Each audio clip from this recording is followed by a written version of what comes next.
Hey, in this video, I'm going to talk about Wachovia's money laundering scheme. It had recently come to light that Wachovia had been involved in a multi-billion-dollar money laundering scheme. Here's how money laundering works. A bank or a financial institution will get a hold of a large sum of illegal, dirty money, either from the mafia or drug dealers, and what they'll do is they'll take this large sum of money and they'll break it down into smaller chunks, and they'll invest it in stuff like cars and boats and homes and real estate and business, and even coming up with phony companies that are devised solely for the purpose of laundering money, making it more difficult to trace where that money had come from. And the only reason that we know what Wachovia had been up to is because of Wachovia's former anti-money laundering officer, Martin Woods. Woods had noticed that there was suspicious activities and transactions going through Wachovia's branches. And every single time that he brought reports to his superiors, they kept telling him to shut up. And he finally got fed up with it and blew the whistle, which is why we finally realized that Wachovia had laundered over $378.4 billion in drug money. To get a grasp on how much $378.4 billion is, let's take a look at the dimensions of an American dollar bill.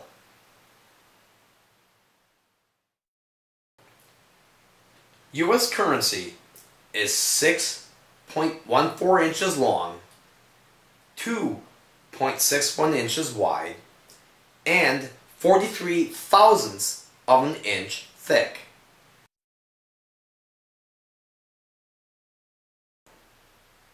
$1,000 singles stacked on top of one another would be 4.3 inches in height. $378.4 billion in singles stacked on top of one another would be enough to completely wrap around the Earth's equator. And you would still have enough left over to travel from Atlanta, Georgia, past Chicago, Illinois, across the state line to Pleasant Prairie, Wisconsin. And it doesn't stop there. It gets better. It actually gets better. Wells Fargo bought Wachovia in 2008, and they admitted that they failed to recognize that Wachovia had been laundering money. So Wells Fargo made a deal with the U.S. government that Wachovia would forfeit $110 million, pay a $50 million fine for a grand total of $160 million, which was a measly 1.3% of Wachovia's profit of $12.3 billion. Nobody went to jail, nobody went to court, and all charges of money laundering was dropped. Are you kidding me? They just laundered $378 billion in drug money. That would be like me selling cocaine in the street, making $10,000, and the cops come knocking on my door and they tell me that they know that I was selling coke. I am not going to go to jail. I'm not going to go to court. All I got to do is pay a small fine and I'm off the hook. So I give them $130 and they go away. Well, what kind of a punishment would you call that? That's not even a slap on the wrist. That's why there's so much greed and crime and corruption in this country.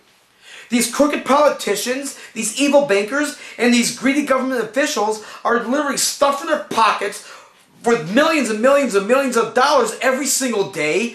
They're engaging in criminal activities and they're getting away with it. The government is letting them get away with it.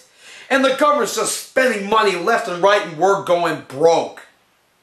Had that been civilians involved in laundering $378 billion in drug money, I can guarantee you they would have 10 consecutive life terms each, including charges of treason. Yet these greedy government officials, these evil bankers and these corrupt politicians, they seem to be getting rewarded for engaging in criminal activities. Are you serious?